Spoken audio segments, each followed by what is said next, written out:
भद्रकाली। भद्रकाली के जब दोनों बच्चे मारे गए तो वह भगवान विष्णु के पास आकर उनसे क्षमा मांगने लगी कि वह उनके दोनों पुत्रों के जीवन की रक्षा नहीं कर सकी, जिसे राजा ने मरवा दिया। इसके उपरांत भगवान विष्णु ने भद्रकाली को कारावास में बंद कर दिया। भगवान ने भद्रकाली को कहा कि मैं कलयुग में कली वध करने के लिए वैकुंठ अवतार लूंगा एवं अपने दोनों पुत्रों को जीवित करूंगा और कारावास से आपको मुक्त भी करूंगा। भगवान शिव कली के अत्याचार से तंग आकर भगवान विष्णु को कली युग में अवतार लेने के लिए ढूंढ रहे थे। इसके दौरान विष्णु को खोजने के लिए वैकुंठ लोक में 2 ऋषि को भेजा गया।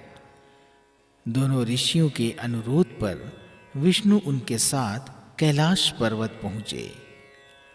भगवान शिव ने बिना विष्णु के कली के उत्पन्न के लिए विष्णु से क्षमा याचना किया, जिसके उपरांत भगवान शिव मान गए।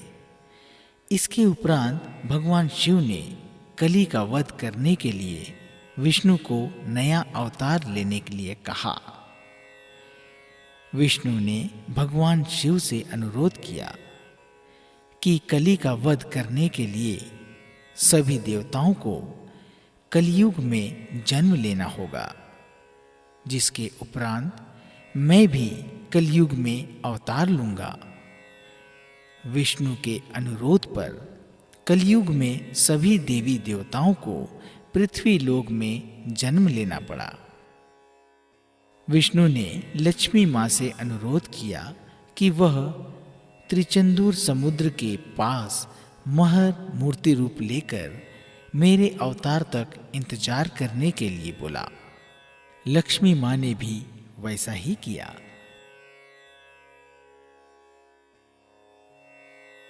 सोने का शरीर और संपूर्ण देवों का महत्व। उस समय देवलोक में संपूर्ण देव नाम का एक देवता था जो कि बहुत शक्तिशाली था। यह शिव का परम भक्त था।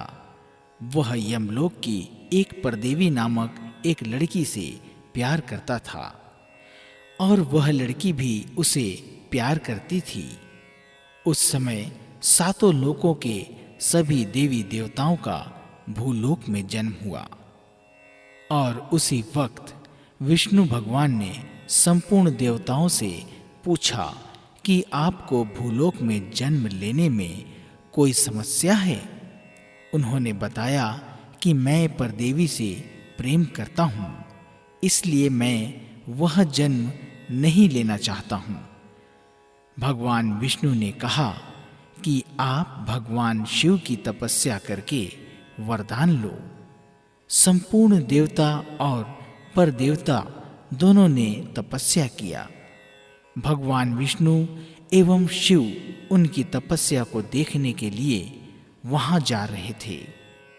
उसी वक्त एवं उसी स्थान पर संपूर्ण देवता तथा यमलोक की परदेवी इंद्र देवता राजमुकुट को ध्यान लगाकर देख रहे थे।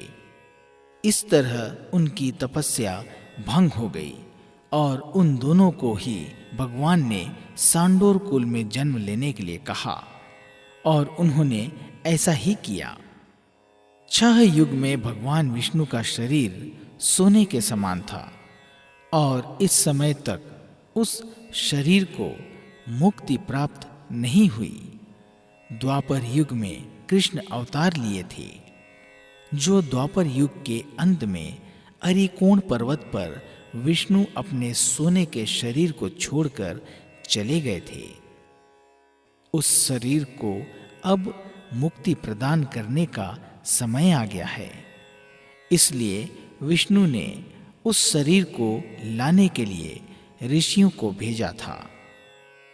अरिकोण पर्वत का महत्व जानने के लिए ऋषि चल पड़े। उसी पर्वत में संजीवनी बूटी भी थी। वहां उन्होंने श्री कृष्ण के शरीर को देख लिया। फिर उस शरीर को एक रथ पर रखकर त्रिचंदुर समुद्र की ओर ले आए और कैलाश पर्वत की ओर चल पड़े। वहां पहुंचने के बाद विष्णु भगवान ने ऋषियों को गले लगाया था। उस शरीर में आत्मा समाहित कर दिया और उसी समय संपूर्ण देव का शरीर भगवान विष्णु ने नष्ट कर दिया। आत्मा समाहित किए हुए उस सोने के शरीर से भगवान विष्णु ने कहा, मेरे इस शरीर के द्वारा पिछले युग में क्या क्या महत्वपूर्ण कार्य किए गए, इस सब का ज्ञान मैं तुम्हें अपना पुत्र बनाकर कुछ समय के उपरांत एक अच्छे मुहूर्त में तुम्हारे जन्म के लगभग 22 वर्षों बाद तुम्हें उपदेश दूंगा। और कहा, एक एक शक्ति के रूप में मैं जन्म लूंगा। फिर सांडोर कुल को कलियुग से बचाकर मुक्ति दूंगा। एक बहुत बड़ा राज मुकुट दूंगा तथा अच्छी सेवा के लिए एवं उन्नति के लिए गुण दूंगा। शिव ब्रह्मा विष्णु के साथ में अवतार लूंगा तथा उसी वक्त उस बच्चे के जन्म के लिए रचना की।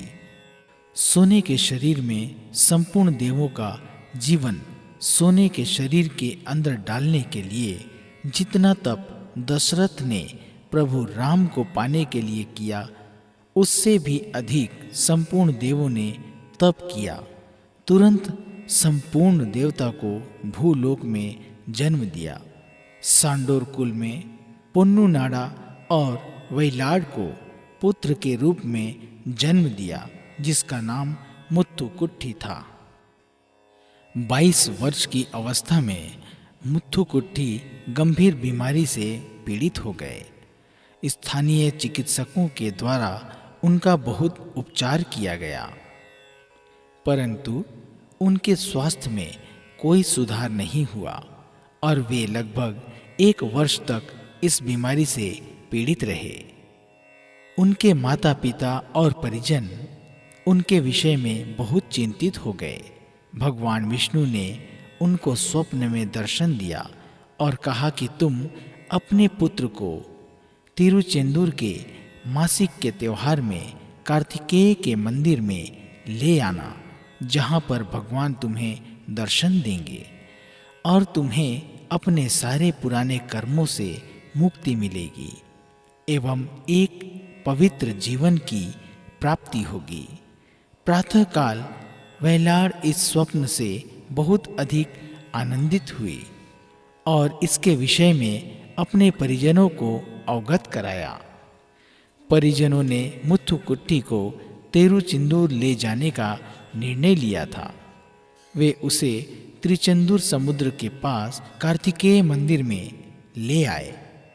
तिरुचेंदूर में उन्होंने उसे एक गली में खड़ा पाया।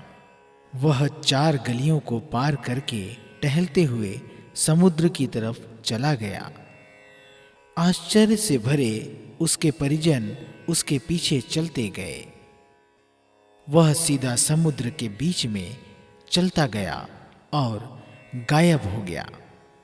वास्तव में वह चलने की स्थिति में नहीं था तथा भगवान विष्णु के द्वारा भेजे गए 2 मुनियों के द्वारा उन्हें मुत्थुकुट्टी ले जाया जा रहा था, परंतु उसके परिजनों को वह चलता हुआ दिखाई दे रहा था। मुनि उसे समुद्र के अंदर ले गए और उसके परिजनों को लगा कि वह स्वयं ही समुद्र में चलकर गायब हो गया। वे 2 दिन तक निरर्थक ही उसे खोजते रहे। लोग उनकी माता को उनके पुत्र के खो जाने की सांत्वना देने का प्रयास करने लगे एवं त्रिचेंदूर को छोड़ने का विचार बनाने लगे, परंतु उनकी मां वैलाड ने हार नहीं मानी।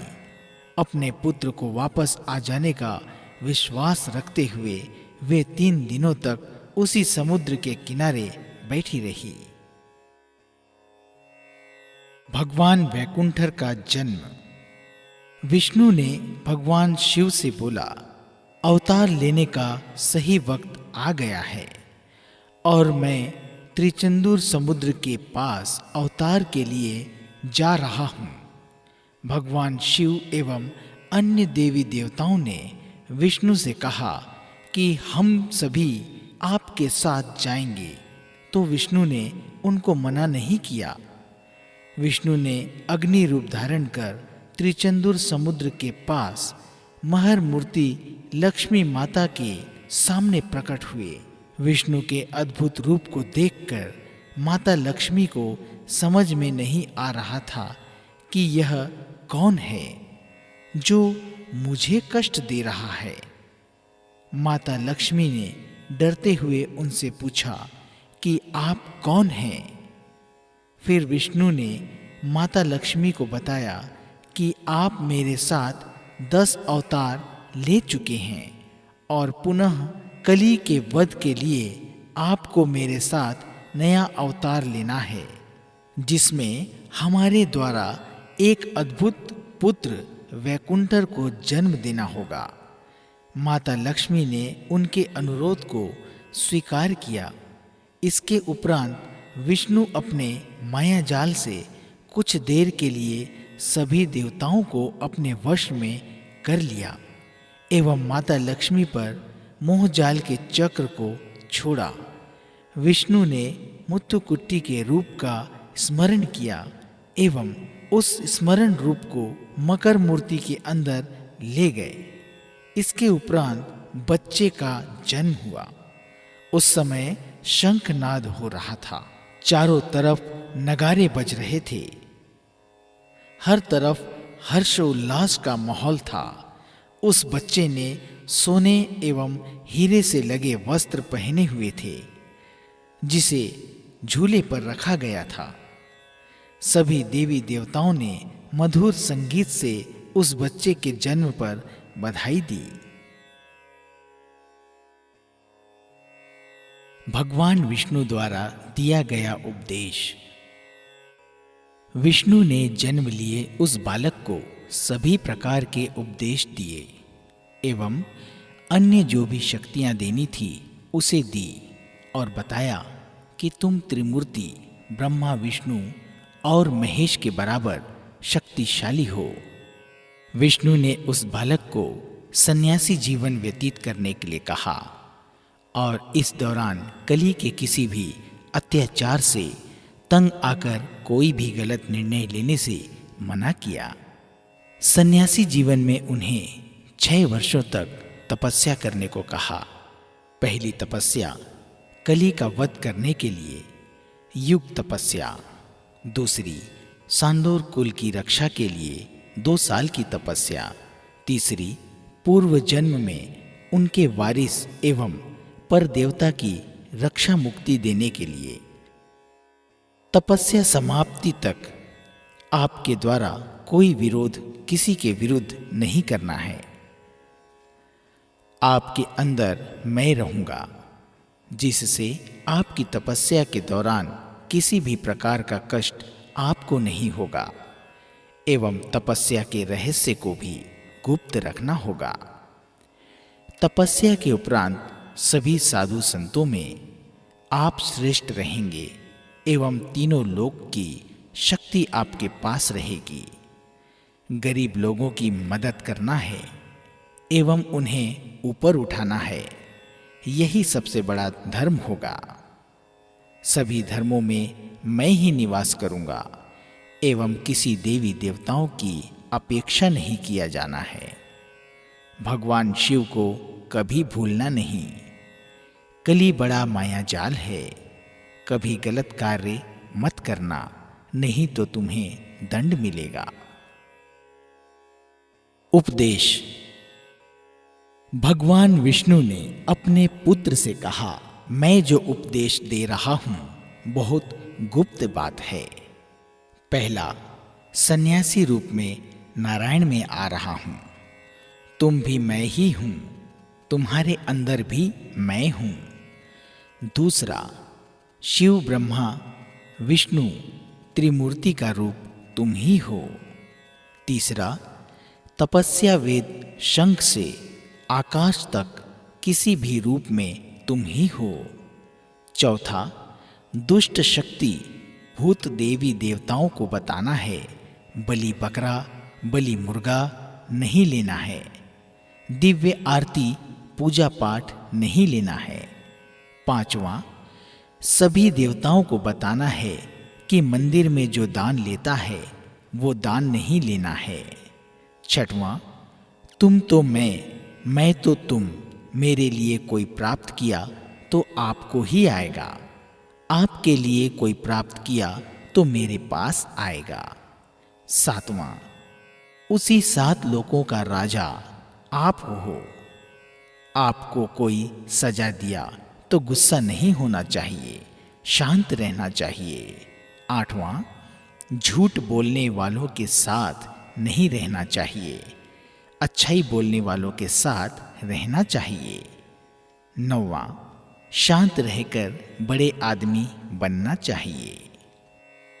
दोनों मुनि कला व ज्ञान हमेशा वैकुंठ के साथ रहते हैं, लेकिन किसी को भी दिखाई नहीं देते हैं।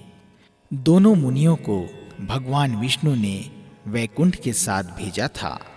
उनके मन के अंदर जितनी भी शंकाएं थी उनके संदर्भ में विस्तृत चर्चा की तथा उन सभी शंकाओं का समाधान किया।